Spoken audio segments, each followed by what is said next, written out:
And the president has been uncharacteristically quiet on the Twitter machine this morning. It may be out of respect for the Bush funeral, but with all eyes focused on this potential China trade deal, he may be not wanting to rattle the markets. Take, for example, what happened on Tuesday when he tweeted as a part of a series of 4 tweets this.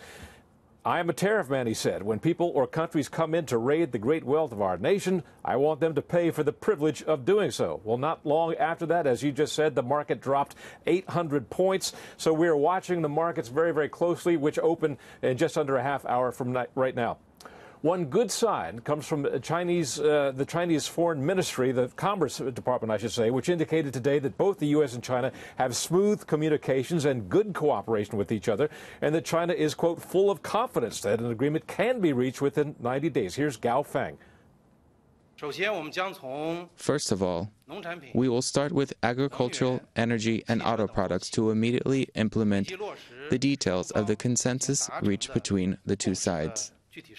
Then, in the next 90 days, we will refer to a clear timetable and roadmap and conduct negotiation on the issues of intellectual property rights protection, technology cooperation, market access, and trade balance, which are issues with mutual interests and demands.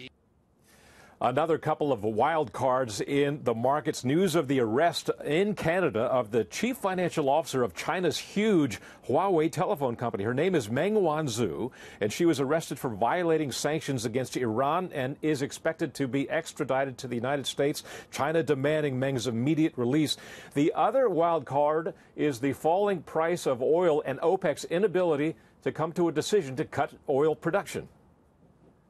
We are not ready to cut our production, but Iran supports any decision made by OPEC members for managing the market. But Iran, during the period of imposed sanction, is not fair to reduce anything more. Some analysts have been predicting a cut of at least 1 million barrels a day. The president tweeting just 24 hours ago that he hopes OPEC holds onto oil production as it now is, that they don't cut production. He says the last thing the world wants to see is a rise in oil prices.